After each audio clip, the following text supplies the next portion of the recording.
The candle had burned down to nothing by the time Hazel noticed the blood on her sleeve. It wasn't hers. It never was, in this place. She worked the late shift at the Tallow and Stone, a tavern wedged between the tannery and the mill at the edge of Varick's Crossing, and blood had a way of finding her. On the rough-hewn table she wiped clean. In the cracks of the wooden floor, she scrubbed on her knees every morning before the first customer arrived. On the apron she boiled in iron pots behind the kitchen. Tonight it belonged to a pelt trader who had picked a fight with a river merchant over the price of beaver skins, and Hazel had stepped between them before the merchant's knife found something vital. She hadn't thought about it. She never did. That was the problem. Her mistress always said, "You think you're here to save people, girl? You're here to serve them ale." Hazel wrung out the rag over the bucket and watched the pink water swirl. Outside, the wind off the northern ridge drove hard against the tavern shutters, rattling them in their iron brackets, carrying the smell of pine resin and coming snow. It was deep into autumn. She could feel it in the ache behind her knuckles, in the way the cold crept under the door and coiled around her bare ankles.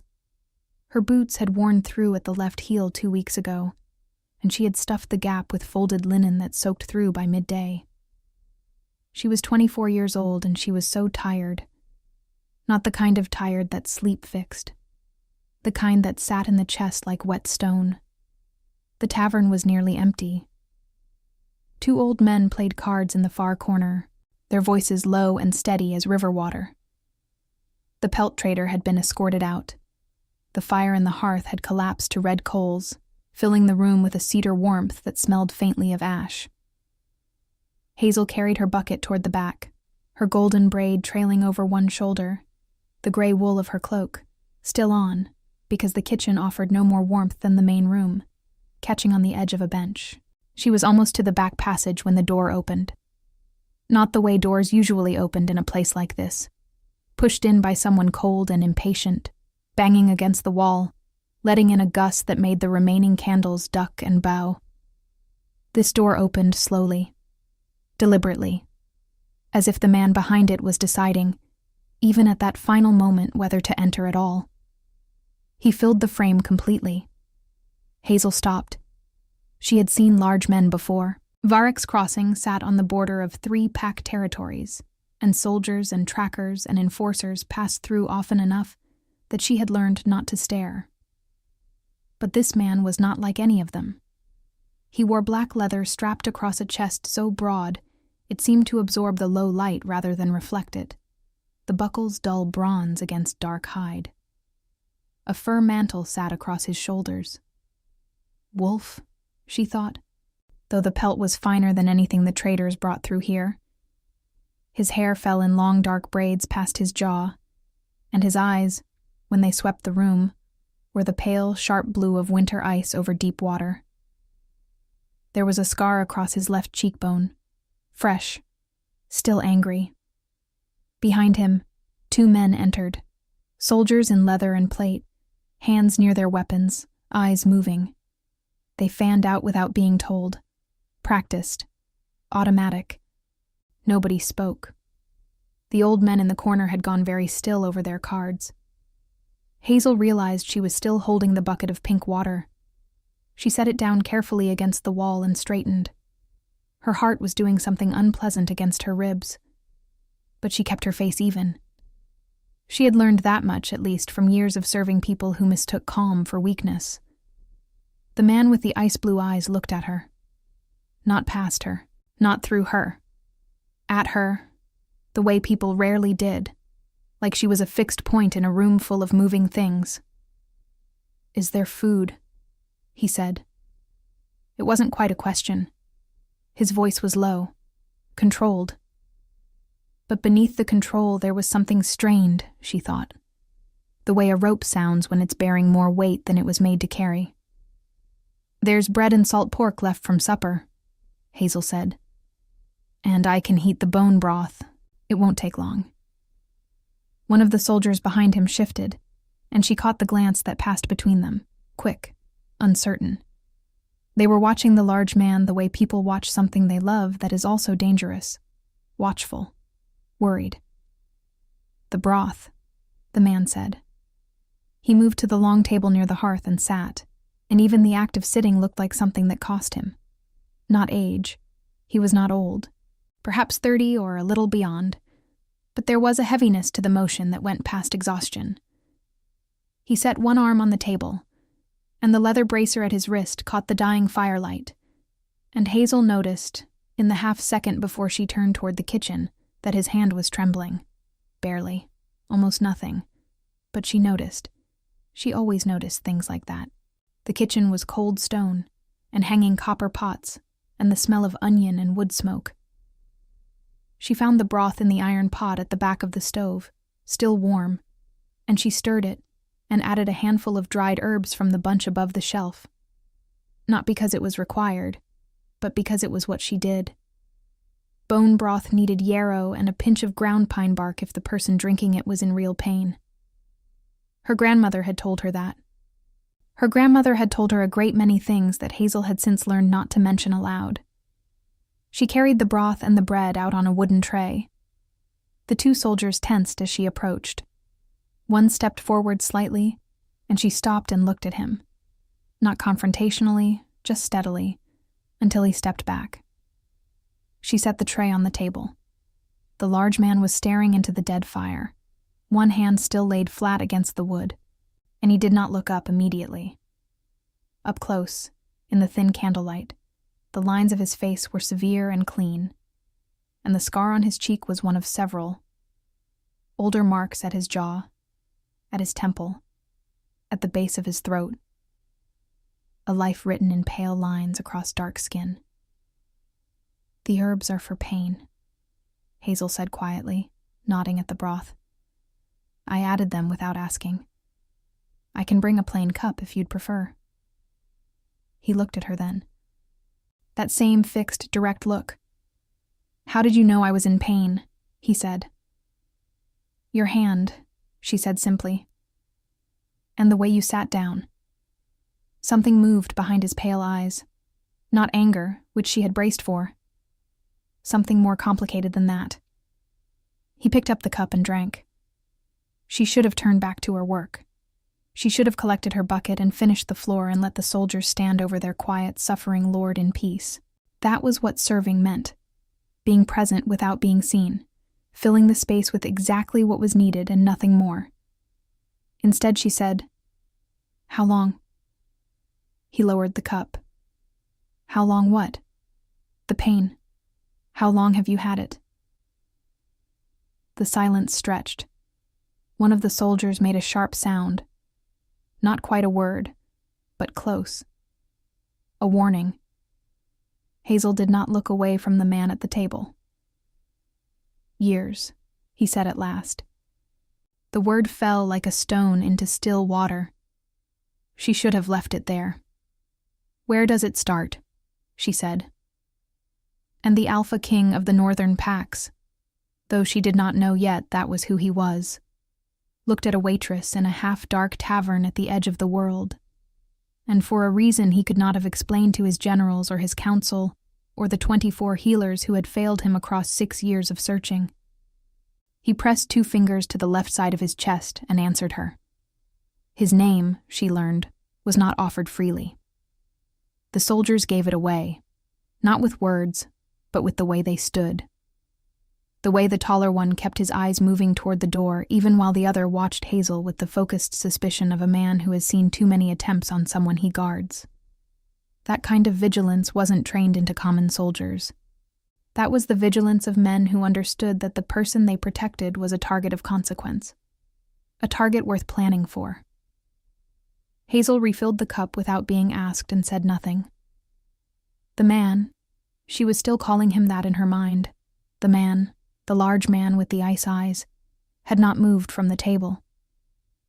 He held the second cup of broth in both hands now, and she noticed that the trembling had quieted slightly. Not gone, but quieter. The yarrow worked that way sometimes, her grandmother had said, not healing the root of the thing, but calming the body's argument with it. The way you'd press a cloth to a wound, not to cure it but to give the bleeding somewhere to go. "You put something in this," he said. "Yarrow and pine bark," she said. "Both dried, both from the shelf above the stove. You're welcome to look. I'm not accusing you." "I know, but your men are." The taller soldier made a sound. The man at the table set down the cup and looked at her with something that might, under different circumstances, have been the beginning of amusement. "They have reason to be careful," he said. "Everyone who comes through that door has reason to be careful," Hazel said, pulling a cloth from her apron and wiping the far end of the table in a slow, unhurried arc. "Doesn't mean the broth is poisoned." He watched her work. She felt it. That quality of attention he had. The kind that didn't slide off surfaces but settled into them, like heat into stone. It was uncomfortable in a way she couldn't entirely name. Not threatening. Something else. "You asked where the pain starts," he said. She stopped wiping. She didn't turn around. "Left side of the chest," she said. "You showed me. And you know what that means, for someone like me." Now she turned. He was watching her with those pale eyes, and there was no performance in them, no attempt to intimidate or impress. Just a direct and exhausted question, asked by a man who had been asking variations of it for a very long time. She knew what he was. She had figured it out the moment she'd seen his soldiers fan into position, the way they moved.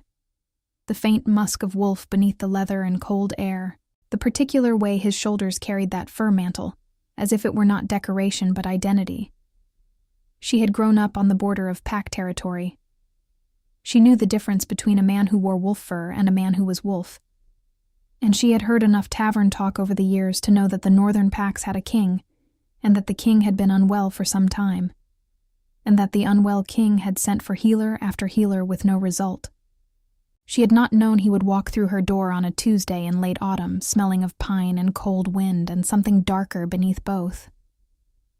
"The left side of the chest for your kind," she said carefully, "can mean the bond meridian, the line that runs between the wolf nature and the human nature.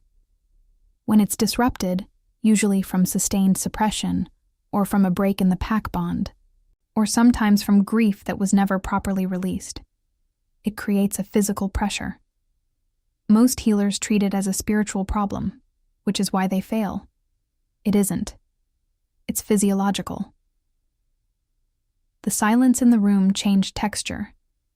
The shorter soldier had gone very still. The taller one had turned fully toward her now, hand no longer near his weapon, but expression no longer neutral either. The man at the table leaned forward slightly, and the candlelight caught the scar on his cheekbone and drew it sharp. 24 healers, he said. "I'm not a healer," she said. "Then what are you?" She folded the cloth and set it on the table. "I'm a waitress who grew up with a grandmother who knew things people have mostly forgotten." He studied her for a long moment. "Her name," he said. "Maren. She's been dead 8 years. Something shifted in his face, too brief to catch fully, gone before she could read it. He looked down at the cup. "The 24 healers," he said again, quieter now, not repeating it for her benefit, repeating it the way people repeated things they were tired of carrying. "The last one told me the pain was punishment, that I had broken something sacred, and the moon herself had turned from me." Hazel was quiet for a moment. "Did you believe that?" "I believed it was possible," he said. "That's not the same thing." She pulled out the bench across from him and sat down. It was not her place. She knew that, felt the soldier's sharp intake of breath across the room.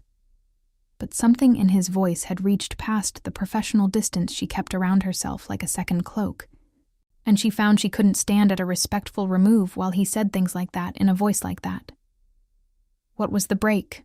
she said. "In the pack bond." His jaw tightened.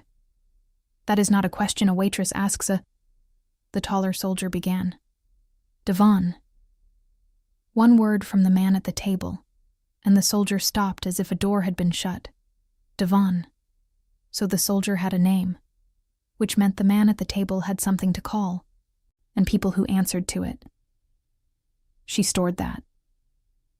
The man looked at her across the table for a long time.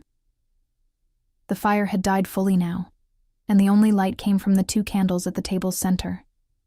And in that narrow warmth his face looked less severe than it had in the doorway. Or perhaps not less severe, but more complicated. More human.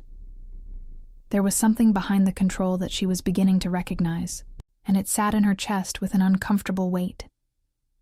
It looked like loneliness. The specific loneliness of someone who had been surrounded by people for so long that solitude had become something they carried inside themselves. "My brother," he said at last. "He challenged for the kingship 7 years ago. He lost. He was banished." He paused. "He was my beta, my second. We ran together since we were boys. The bond between an alpha and his beta is second only to the mate bond," Hazel said softly. He looked at her. "Yes. And when he was banished, the bond snapped." "It didn't snap," he said. "That would have been cleaner. It frayed, slowly, over months. And the place where it had been..." He touched his chest again, that same 2-finger press, unconscious, habitual, the gesture of a man who had made it 10,000 times in 7 years. It never stopped. Hazel was quiet. She was thinking about her grandmother's hands, about the smell of the drying room at the back of Marin's cottage. Bundles of yarrow and sweet bark and something older, something Marin had called root memory. Dried roots of plants that only grew where old wolves had bled into the earth. Marin had spoken about pack bonds the way other people spoke about rivers, as forces that moved whether you understood them or not, that carved their paths into the land of the body and didn't stop carving just because the water was gone. "A broken tributary doesn't heal by ignoring the riverbed," Marin had said once. "It heals by teaching the water to flow another way." Hazel had been 12 years old, and she hadn't known what her grandmother meant. She thought she was beginning to understand it now. "I may be able to help you," she said. "Not tonight. I don't have what I need here. But there are roots that grow in the ridge forest east of this village. I know where they are. I've harvested them before, for other things. Combined correctly with yarrow and a specific pressure point at the base of the sternum, they can restore flow to a broken bond meridian. Or at the very least, quiet it enough that the pain becomes..." She paused. "Manageable." He was watching her with an expression she couldn't fully read. "You said you were not a healer," he said. "I'm not." "Then what do you call what you just described?" She looked at him steadily. "Something my grandmother taught me. Something I've never had reason to use on anyone before." The candle between them shifted in a draft from the door, and for a moment his shadow moved across the wall behind him, large and dark, and edged with something that was not entirely human. She felt it then. The wolf beneath the man, the second nature that lived in him the way fire lives in flint. Waiting. Aching. "Why would you offer this?" he said. "You don't know me." She thought about it honestly before she answered. "Because you walked into my tavern in pain," she said. "And I know how to help. Those are the only reasons I've ever needed." He said nothing for a long time. Then, "My name is Caius." She looked at him across the guttering candles, at the braids and the fur and the scarred face and the trembling that had quieted, but not stopped, and she said, "I know." His eyes narrowed slightly. "How?" "Because your soldiers would only go this quiet," she said, "for a king." The ridge forest at dawn smelled of frost and old pine and the particular sharpness of earth that had never been turned by a plow. Hazel walked ahead, her gray cloak pulled tight against the cold, her worn boots crunching through a thin crust of ice that had formed overnight over the fallen leaves. Her braid was tucked under her hood. Her breath came in small white clouds, She carried a canvas sack over one shoulder and a short-handled knife at her belt. Not a weapon, just a harvesting tool. The blade curved for cutting roots without tearing them. Behind her, Caius walked in silence. He had dismissed his soldiers at the tree line. Devon had objected, loudly by his standards, which meant 2 clipped sentences and a long look that carried the weight of many more. Caius had said wait here in the tone that did not invite response, and Davin had gone still, and said nothing further, though Hazel had felt the soldier's eyes on her back like a brand until the trees closed behind them. She understood Davin's suspicion. She didn't resent it. What she did not entirely understand was why Caius had agreed to this at all. He was a king. He had soldiers and advisors, and presumably some instinct for self-preservation that had kept him alive through a challenge for his throne. And yet here he was, walking through a cold forest at first light behind a waitress he had met 6 hours ago, because she had sat down uninvited at his table and told him she could do what 24 trained healers could not. She glanced back at him once. He was watching the canopy, his pale eyes moving through the branches with the quiet attention of something that belonged in forests. The fur at his shoulders was dark with dew. He moved without sound despite his size. Not the careful silence of someone trying to be quiet, but the natural silence of something that had always known how to move through wild places without disturbing them. She faced forward again. "The roots I'm looking for grow under the silver birch clusters," she said. "They need a specific kind of soil, ground that's been frozen and thawed many times over many years. They're deeper than they look.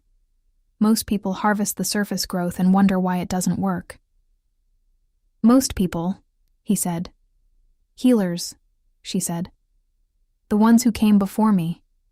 If any of them came this far north and found these at all, they would have taken the top layer and missed the part that matters. And you know this because my grandmother made me dig until I hit stone," she said. "Every time. She said the useful part of most things is buried deeper than people want to work." He was quiet for a moment. Then, "She sounds formidable." "She was terrifying," Hazel said, with a warmth in her voice that surprised her. She was 4 feet 11 inches tall, and she once made a pack enforcer cry by looking at him. She heard something behind her that might, in someone less controlled, have been a short laugh. It died quickly, but it had been there. They walked deeper into the ridge. The light came through the pines in cold gray columns, and somewhere above them a pair of ravens moved between branches, their calls low and hollow. The frost thickened as they climbed, coating the moss and the fallen logs in white. And Hazel's left heel, the broken one, the linen-stuffed one, began to ache in earnest. She did not slow down.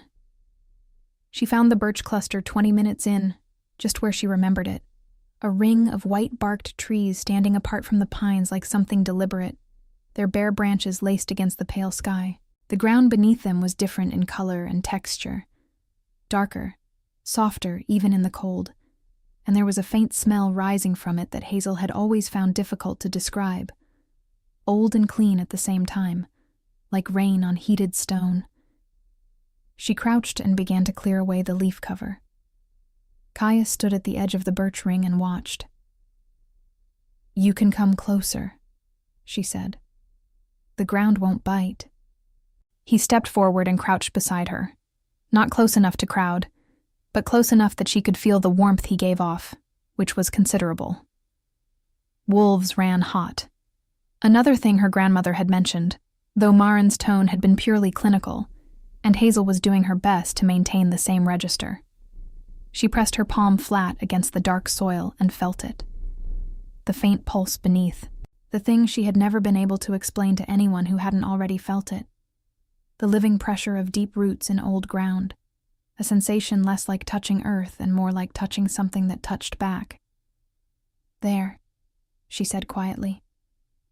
"You feel something," he said, "don't you?" He pressed his own hand flat beside hers, and she watched his face. The ice-blue eyes went still. Not blank, stilled, the way water stills when the wind drops. "Yes," he said, low. Surprised, she thought, though he controlled it fast. She began to dig. The work was slow and deliberate.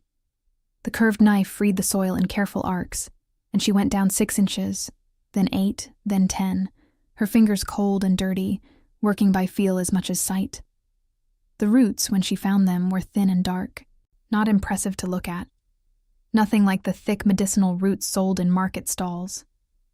These were delicate, almost fragile, and they smelled sharply green even in the frost, a smell that cut through the cold and hit the back of the throat like pine needles and something sweeter underneath.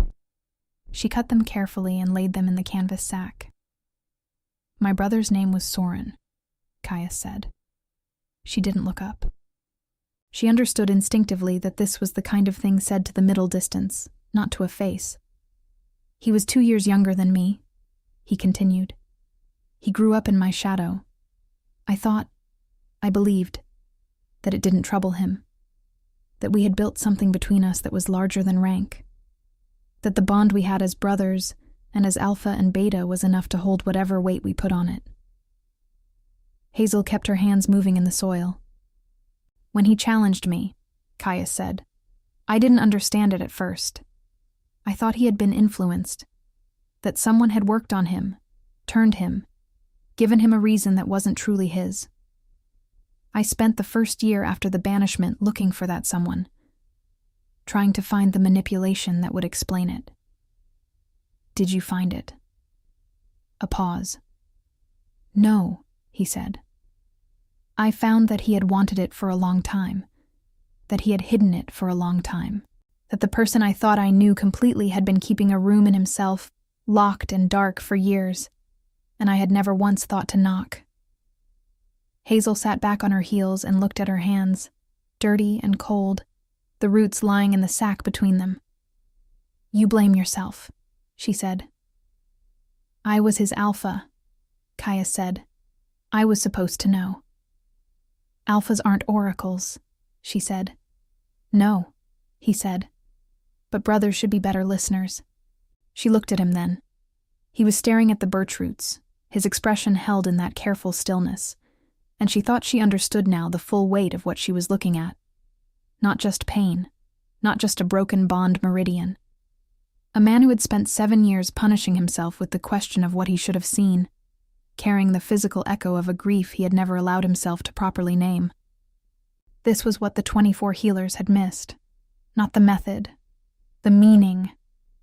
"I need to ask you something," she said, "and I need you to answer honestly. Not as a king, as the person who is in pain." He looked at her. "Ask.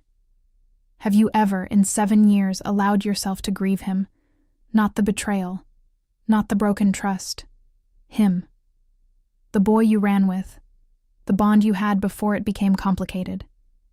The silence that followed was the longest yet. A raven called somewhere above them, and the frost-weighted branches shifted in a breath of wind, and the pale morning light moved across Caius's face in slow silver bars. "No," he said at last. The word was quiet and absolute, and it carried in it something she recognized. The sound of a door that had been held shut for so long that the person holding it had forgotten there was another side. She placed the roots carefully in the sack and rose. Her knees ached, her left heel throbbed. She brushed the soil from her hands and looked at him standing among the birch trees, large and dark and quietly devastated, the king of the northern packs, who had walked into her tavern trembling and had followed a waitress into the frost at dawn because he had nothing left to lose on the matter. "Come back tonight," she said. "After the last customers leave. I'll have what I need prepared." He rose as well. He was a full head, and a half taller than her, and the morning air moved his braids slightly, and his pale eyes held her face with that unnerving steadiness. "And if it doesn't work," he said. She held his gaze. "Then you'll be exactly where you were before. But it will work. You're certain." She thought of her grandmother's hands, rough and sure in the soil. Thought of the pulse she had felt beneath the frozen ground. Thought of the way his hand had trembled on the table and the way it had gone still, just slightly, when she'd added yarrow to his broth without being asked. "Yes," she said. They walked back through the frost in silence, the ravens following them through the canopy like dark-winged witnesses.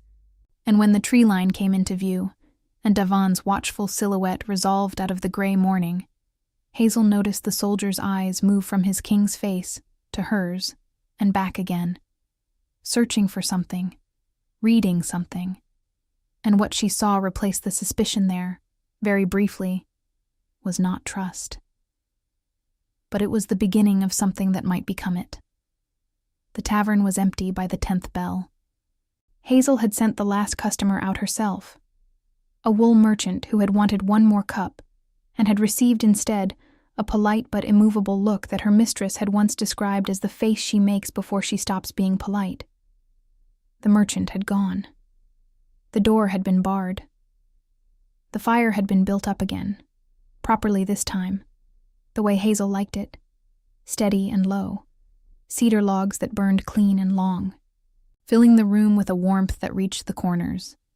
She had spent the afternoon preparing. The roots from the ridge were laid out on the kitchen board, cleaned and sliced thin. She had crushed the yarrow with the flat of a river stone and combined it with the dried pine bark, and something else. A small packet of gray-green powder she kept in a cloth pouch at the bottom of her traveling sack, the last of a preparation her grandmother had made years ago, and pressed into her hands the winter before she died. Marin had called it wolf's bane, though it bore no relation to the poison of that name. It was a healer's term, old dialect, meaning simply that which eases the wolf's burden. A compound of 3 roots found only in old-growth forests, prepared in a specific sequence, activated by heat and pressure. Hazel had never used it. She had carried it for 8 years, like a question she didn't yet have the answer to. She looked at it now in the firelight, the small packet sitting beside the prepared roots, and she felt the particular calm that came over her when she was working. Not the exhausted quiet of the end of a shift, but something cleaner. Something that felt, if she was honest, like purpose. The door knocked at the 10th bell exactly. She opened it. Caius stood alone. She looked past him at the dark street.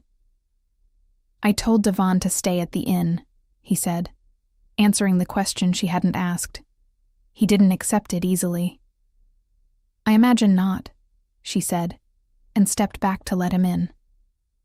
He entered and stood in the center of the tavern, and she barred the door and turned and found him looking at the preparation on the kitchen board through the open passage. The roots, the powder, the small clay bowl she had set to warm at the edge of the fire. His expression was unreadable, but she had begun to learn the difference between his versions of silence. This one was not closed. It was waiting. "Sit," she said, nodding at the bench nearest the fire. He sat. The firelight moved across his face, and she noticed again the trembling in his left hand. Worse tonight than this morning, she thought. Cold always tightened the body's argument with pain. She brought the clay bowl and set it on the low table beside him. The liquid inside was dark, nearly black, and steamed faintly, and the smell it gave off was complex, sharp green and sweet bark, and beneath both something earthen and deep, like the smell of the forest floor when the frost broke in early spring. "You'll drink half of this," she said. "The rest I'll use for the pressure application. It needs to be warm for that to work." He looked at the bowl. "What will it do?" "The drink will reach the bon meridian through the blood," she said. "The pressure point at the base of the sternum will help redirect the stagnant energy. The part of the bond that's been sitting in the same broken position for 7 years. Think of it as..." She paused, considering. "A river that's been dammed. The water hasn't gone. It's just backed up into places it wasn't meant to be. This will help it move. And the pain should ease, possibly significantly. I can't promise a single treatment will hold permanently.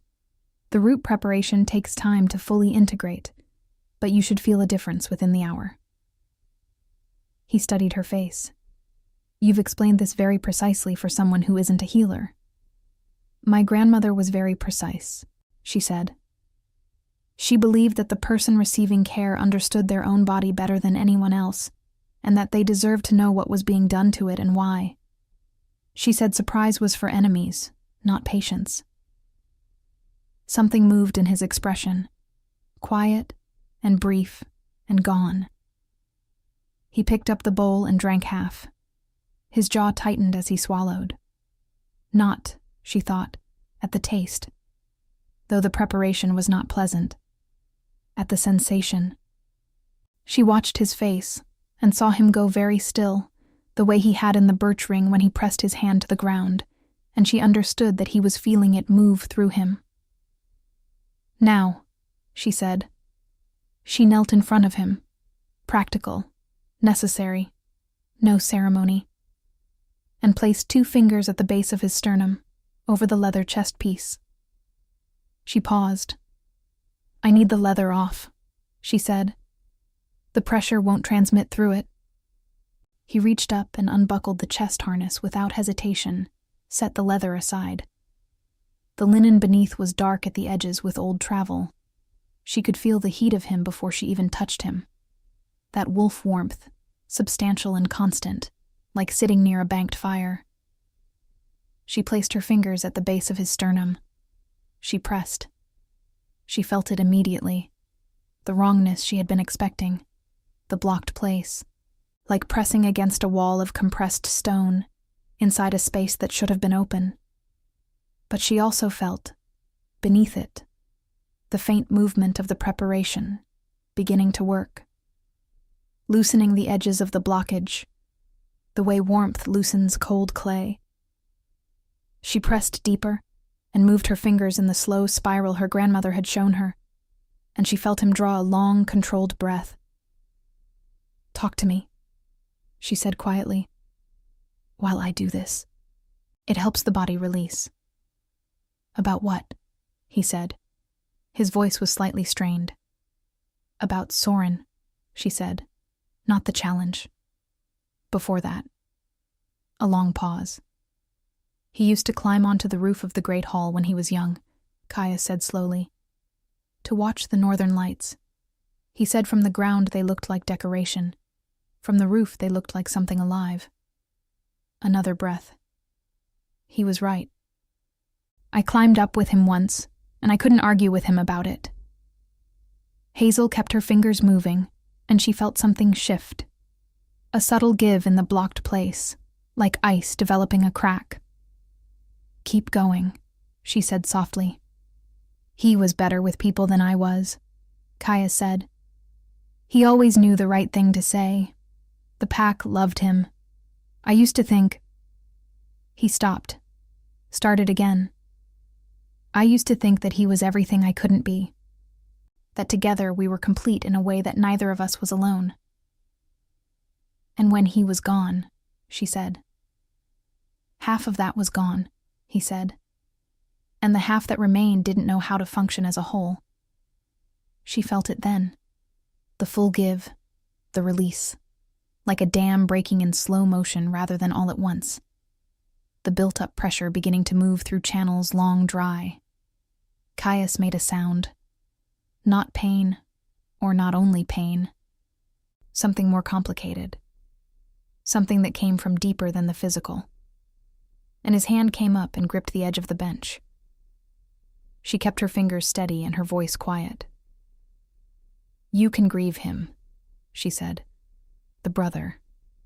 The bond. The person you thought he was, and the person he turned out to be. Both of those deserve grief. They aren't mutually exclusive. I'm a king, he said. And the word came out ragged at the edges in a way she suspected no one had heard in a very long time. I know, she said. But not right now. Right now you're just a person in a room with a broken place that needs to heal. The king can come back later. He was quiet. She held the pressure point. The fire burned low and steady, and the cedar smell wrapped around them both. And the only sounds were the wind finding the gaps in the shutters and the distant sound of the village settling into sleep. Minutes passed. She wasn't counting them. The preparation was doing its work. She could feel it. The flow returning, halting and uncertain at first, like water testing a newly opened channel, then steadier, then more certain. When she finally lifted her fingers, Caius sat without moving for a long moment. Then he pressed his own hand flat against his sternum. He stared at it. "It's quiet," he said. "Yes," she said. "In 7 years it has not been quiet." "I know." He looked at her, and the expression on his face was one she had no framework for. Too raw for a king, too controlled for pure emotion. Something balanced precisely between the two, like a man standing at the edge of a threshold he had not expected to reach. "How?" he said. "Because the other healers treated the bond," she said. "I treated the grief." The silence that followed was not empty. It was full of the sound of something long damned beginning, at last, to move. She rose and took the clay bowl back to the kitchen. Her knees ached. Her left heel throbbed. Her hands were still warm from his skin. She was rinsing the bowl when she heard him speak from the other room. "Hazel." She stilled. In the 6 hours she had known him, he had said her name exactly once, when she had told it to him, and he had repeated it in the flat, cataloging way of someone filing information. This was different. This had weight. She came back to the doorway. He was standing, the leather chest piece in his hands, and he was looking at her with those pale eyes that had gone from ice to something she couldn't name. "There is a man in my court," he said, "the head of my council. His name is Aldrich. For the past 3 months I have been receiving information, anonymous letters, left under the door of my war chamber, suggesting that Aldrich has been in contact with my brother." He paused. "With Soren. In exile." Hazel went still. "I have not told my soldiers," he said. "I have not told anyone. Because if it's true, then the man who has been managing my pack's governance for 7 years has been working against me. And if it isn't true, if the letters are fabricated, then someone in my court is trying to destabilize me by making me doubt the people closest to me." He looked at her steadily. "Either way, I am being cornered, and the only people who know about this conversation are you and me." She understood why he was telling her. She wasn't sure she was comfortable with it, but she understood. "Why tell me?" she said. "Because you just did the impossible thing," he said. "And you did it by asking questions that no one else thought to ask. And because in 6 hours you have been the most honest person I have spoken to in recent memory." A pause. "And because I need to know, before I leave this village tomorrow, whether you would consider coming north." The fire cracked. A log shifted. Hazel looked at the man who was a king, standing in her empty tavern with his chest piece in his hands, and a 7-year silence finally broken in his chest.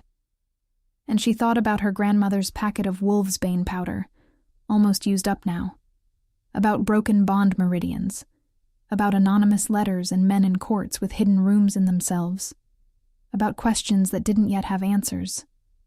"North," she said. "To Varick's Hold," he said. Not a healer. As someone who understands what healers have missed, what I've missed." She was quiet for a long time. "I'll need to think about it," she said. But even as she said it, she felt something shift in her own chest. Not pain, not the wolf-specific meridian grief. Something more like a door, an old door, opening. The road to Varick's Hold took 4 days north through pine forest and frozen river crossings, and one mountain pass that made Hazel's borrowed horse blow steam like a kettle and pick its steps with extreme delicacy over the ice-slicked stone. She had said yes the morning after. Not impulsively. She had sat with it through the cold hours before dawn, turning it in her hands the way she turned difficult things, looking for the place where it stopped making sense. She had thought about her mistress, who would be irritated and then relieved, since Hazel had never been easy to employ. She had thought about the tavern, which would find another girl within a fortnight. She had thought about her grandmother's packet, nearly empty now, and about the roots in the ridge forest that no one else knew how to harvest, and about a king who had walked into her door trembling and walked out of it standing differently. Not straighter, exactly, but as if the weight he carried had shifted to a position he could manage. She had packed one bag. She had left a note for her mistress with 2 months' wages she had been saving for new boots. She had walked out of the tallow and stone at first light and found Caius and his soldiers waiting at the edge of the village, the horse's breath clouding in the cold, and Devon had looked at her with an expression that said clearly he had hoped she would not come, and had said nothing, because Caius had already told him to say nothing. The 4 days of riding had been mostly silent. Not uncomfortable silence. It had a different quality than that. It was the silence of people who had already said something real to each other and were letting it settle before they said more. Caius rode at the front, and Hazel rode in the middle, and Davin rode behind her in a way that could have been protection or surveillance, and was probably both. On the 3rd evening, camped beside a frozen creek with a fire built between 2 boulders for wind shelter, Devon sat across from her and said, without preamble, "He hasn't slept more than 2 hours at a stretch in 4 years." Hazel looked at him over the fire. "The pain kept him from it," Devon continued. His voice was flat, factual, but beneath it was the particular rawness of someone reporting damage to something they love. The healers gave him preparations that helped him manage. None of them touched the source. "I know," she said. "He slept 6 hours last night," Devon said. "First time in 4 years that I didn't hear him moving in the hours before dawn." She looked at the fire. "I'm telling you," Devon said, "because I want you to understand what you've done. And because I want you to understand that if you've done it with some other purpose in mind, some agenda I haven't found yet, I will find it. I am very good at finding things." "I know that too," she said. He studied her for a long moment with eyes that had clearly spent decades studying people for weaknesses. "You're not afraid of me," he said. "You love him," she said simply. "People who love someone that much aren't something to be afraid of. They're something to be grateful for." Devon said nothing, but something in the lines around his eyes, the held tension of a man permanently braced, loosened by the smallest measure. He handed her the better of the 2 blankets without comment. She took it without comment. They arrived at Varek's hold on the 4th afternoon, when the light was going blue and cold across the snow-covered peaks, and the torches at the gate had already been lit. The hold was not what she had imagined, not a castle in the southern style, all vertical ambition and decorative stone. It was low and broad and deep, built into the side of the mountain itself, its walls the color of the granite they rose from. It looked less like something built and more like something grown or revealed, as if the mountain had always contained it, and someone had simply cleared away what was unnecessary. The gates opened before they reached them. The pack knew their king was coming home. Hazel had not thought carefully enough about what it would mean to ride through those gates beside him. The wolves who lined the inner yard, soldiers, craftspeople, the simply curious, watched Caius with the focused attention of people whose well-being is genuinely bound to one person's. But many of them looked at her too, and she felt the weight of that looking, the questions in it, the assessment. She kept her chin level, and her hands steady on the reins, and looked straight ahead. Inside, she was given a room near the East Library. Warm, stone-walled, with a narrow window overlooking a courtyard where snow was beginning to fall in slow, deliberate flakes. She unpacked her single bag and sat on the edge of the bed and allowed herself, privately, to feel the full strangeness of where she was. Then she heard the shouting. It came from somewhere down the corridor, not far. A man's voice, sharp and bright with anger or something performing itself as anger.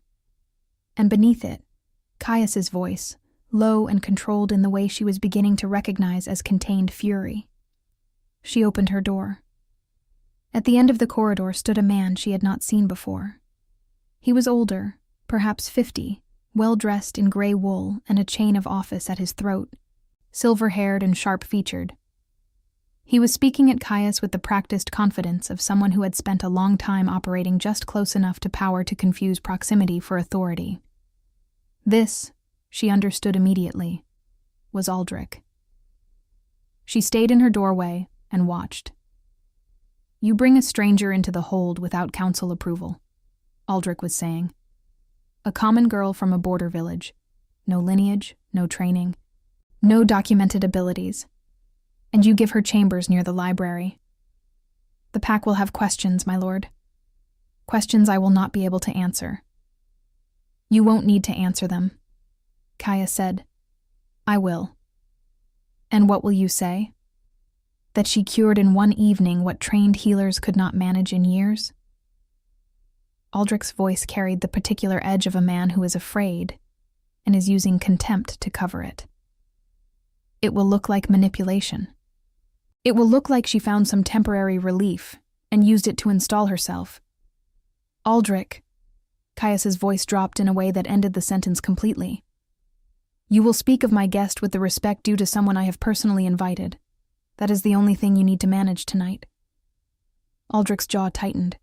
He turned, and his eyes found Hazel in her doorway with a speed that told her he had known she was there. He smiled. It was a practiced smile, smooth and without warmth, the kind developed over many years of courts and councils. "My apologies," he said. "I didn't see you." "Yes, you did," she said. The smile held for exactly 1 second past natural, and then he turned and walked back down the corridor, his footsteps unhurried and precise. Caius looked at her. "I told you," he said. "You told me there might be a problem," she said. "I believe you now." Over the following week, she moved carefully through the hold. She spent mornings in the East Library, reading everything she could find on pack bond anatomy. There was more than she expected. Old texts in cracked leather bindings that had clearly not been touched in decades. She spent afternoons making herself known in the small ways that mattered, speaking to the kitchen staff, learning the names of the guards, being consistently present and consistently unfrightening until people stopped watching her with suspicion and started watching her with something closer to cautious curiosity. She treated Caius twice more, the pain diminishing with each session, the blocked meridian opening further as the root preparation integrated, and the grief, slowly, haltingly, in the way of things long frozen, began to move.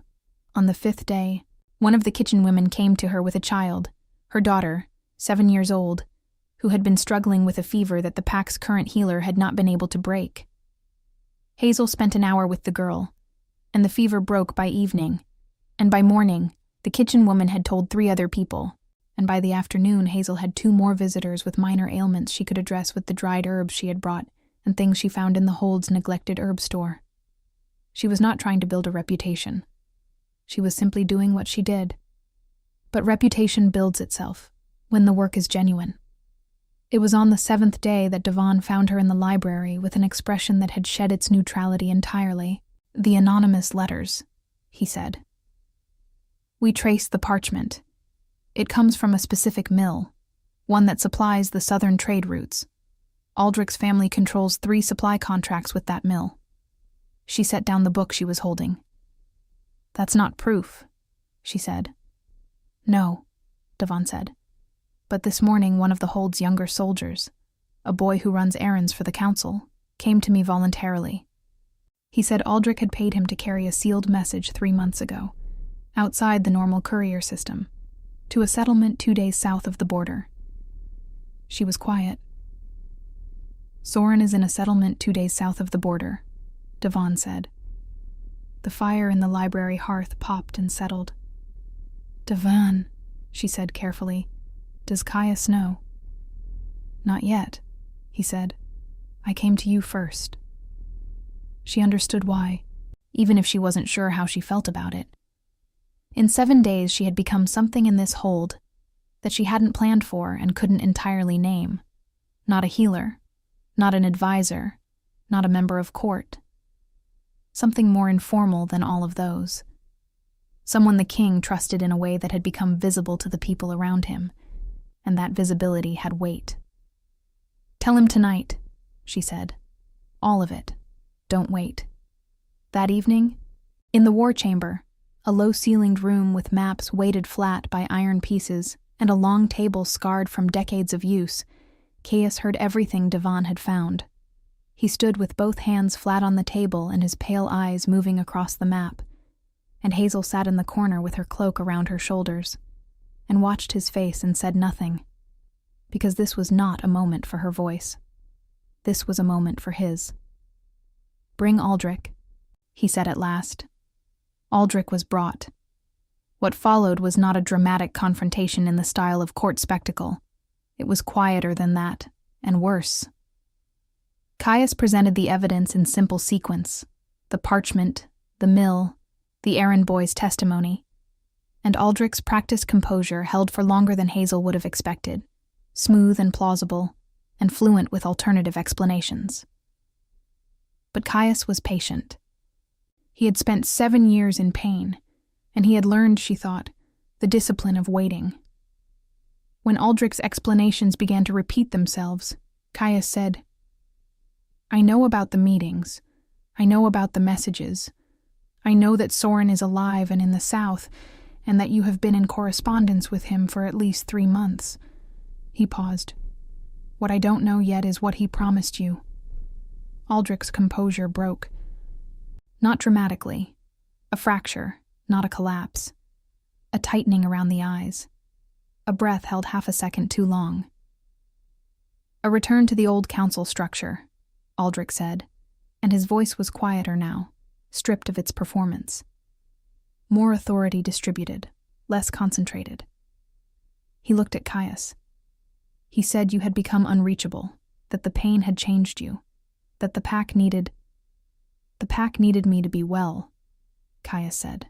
"Which I am becoming. No thanks to the people who were supposed to help." Aldrich said nothing. Caius stripped the chain of office from the man's throat. Not violently, but with finality, the gesture of someone closing a book. "You will be given 3 days to gather your household.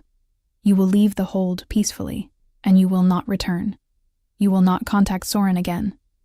If you do, the next conversation will not be in this room." Aldrich looked, for just a moment, like a man who had genuinely believed himself to be acting for good reasons and was now confronting the possibility that the reasons had been used rather than genuinely held.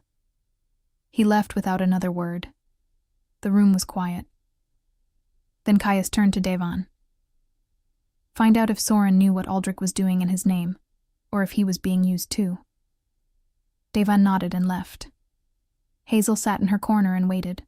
Caius turned to her last, and the look on his face was tired and clear in equal measure. The look, she thought, of a man who has been carrying something for 7 years and has just set one piece of it down. "He wasn't wrong about everything," Caius said. "The pain had changed me, made me smaller than I should have been, more closed." He paused. "I was so occupied with surviving it that I stopped noticing what it was costing the people around me." "You noticed enough to keep looking for a solution," she said. "For 24 healers worth of not finding one," he said. "And then a 25th, she said. He looked at her for a long moment. "You're going to tell me you're still not a healer," he said. "I'm still not a healer," she said. Something in his face shifted. Not a smile. Exactly, but the terrain that a smile comes from. Warmer than ice. More complicated than simple. 3 weeks later, the pain in Caius's chest was gone. Not diminished, not managed. Gone. The meridian fully open. The grief that had been sitting in the blocked place, finally moved through and acknowledged and laid to rest with the quiet dignity of things that had been waiting a long time for permission. He still pressed his hand to his sternum sometimes, out of 7 years of habit, and found nothing there but the steady beat of his own heart. Devon's investigation into Soren revealed that the younger brother had indeed been in correspondence with Aldrich, but that the contact had been initiated by Aldrich, not by Soren, and that Soren had been told Caius was dying, that the pain was terminal, that the pack needed a contingency. The coming home was a mercy, not a power play. Soren had believed it. He had been used by a man who knew how to use people's love against them. Caius sent a letter south, not a summons, not a command. A letter, handwritten on plain parchment, without royal seal. Hazel did not know what it said. She had not asked. But 6 weeks after Aldrich's removal, Devon came to find her in the herb garden she had begun to coax back to order in the hold's south courtyard. A neglected space of frozen soil and unpruned growth that she had taken to spending an hour in each morning, less from any practical purpose than from the simple need to have her hands in the ground. "Someone at the gate," Devon said, "asking for the king." She looked up. Devon's face held something she had not seen there before, something old and complicated, and not entirely steady. "It's Soren," he said. She set down her trowel. She went inside and she did not go to the gate. That reunion was not hers to witness. It belonged to 2 brothers in 7 years, and the specific silence of things that have broken and are, at last, being given the chance to be rebuilt. She went to the kitchen instead and sat with the women there and drank hot cider and listened to the ordinary sounds of the hold going about its day. The clang of the smithy, the calls of the yard, the creak of the great gate as it opened. She did not know what would come of Soren's return. She did not know if the fracture between brothers could be fully bridged, or if it would remain a scar, present but no longer bleeding. She thought of Caius's face in the birch ring, pressing his hand to the earth. She thought of Davin's expression by the fire on the frozen road, handing her the better blanket without comment. She thought of the kitchen woman's daughter, her fever broken, her small face flushed and peaceful in sleep. She thought about her grandmother's packet of wolfsbane, finally empty now, tucked in the bottom of her bag. Its purpose, at last, fulfilled. Hazel stayed. Not because she was asked to, though she was, clearly and directly, in a conversation with Caius in the library on the night after Soren's arrival, when Caius had said, "I would like you to remain with the plain, unperforming honesty she had come to recognize as his truest register." She stayed because the hold needed what she knew, and because the East Library held more old texts than she had yet read, and because the herb garden needed another full season's attention before it would be properly ordered. And because, if she was honest, the way her grandmother had always insisted she be, even about the things that were harder to say, the hold had become something she had not had in a long time, a place where she was seen. Davin, in the end, became something she might have called a friend, in the slow and unsentimental way of people who communicate primarily through reliability. He brought her things from the market without being asked, dried herbs she had mentioned needing, a new harvesting knife with a proper curved blade, a pair of boots with sound heels. He never mentioned doing it. She never thanked him aloud. It was a language they had developed without discussing it, and it suited them both. Soren stayed. The process was not simple and not quick, and there were days when the weight of what had broken between the brothers filled the hold like weather. But Caius was patient in ways he had not been before the pain left him, and Soren, she met him eventually, a younger and quieter version of his brother, with the same pale eyes and considerably less armor around them, was honest in ways that Aldrich's manipulation had perhaps, in the end, forced him toward. The bond between them would never be entirely what it was before. But it was something. And it was real. And it was theirs. On the last morning of winter, Hazel walked to the ridge above the hold, before the rest of the world was awake, her new boots solid on the frozen path, her gray cloak tight against the cold. The sky was just beginning to lighten, the darkness going pale at the eastern edge, and below her the hold lay spread against the mountain in the blue pre-dawn. smoke beginning to rise from the first chimneys, torches going out one by one as the natural light grew. She heard him before she saw him, the quiet footfall of someone who had always known how to move through wild places. Caius came to stand beside her. He said nothing. She said nothing.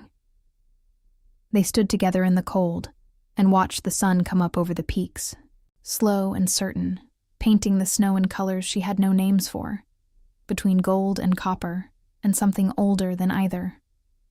After a long time, he said, "The pain is gone." "I know," she said. "It's been gone for weeks," he said. "I keep expecting it to return." "It won't," she said. "Not the same way. Grief that's been properly tended doesn't come back as a wound. It becomes something else." "What does it become?" he said. She thought about it honestly. "Part of you," she said. "The part that knows what loss feels like, which is also the part that knows what it costs, and what it's worth, and what it would mean to lose something again."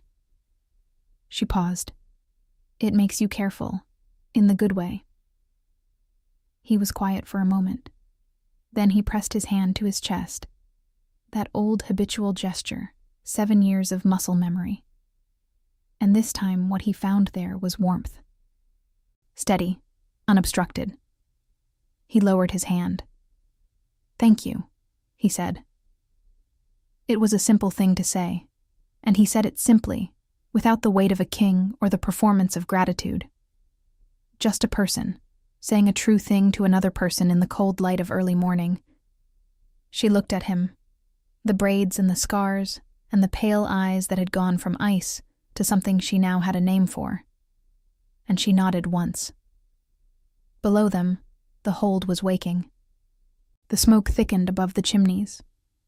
The first voices carried up on the still cold air. Somewhere in the yard, a horse stamped against the frost, and from the kitchen wing came the smell of wood smoke and warm bread, drifting up the ridge like a promise. Hazel breathed it in.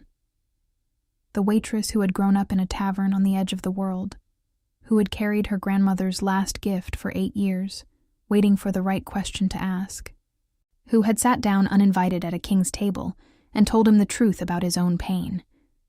She stood on a mountain in the first light of the last winter morning and felt, settling through her like warmth through cold stone, the particular certainty of a person who has found the place where their work and their life are the same thing. She did not need to be told that this was where she belonged. She already knew.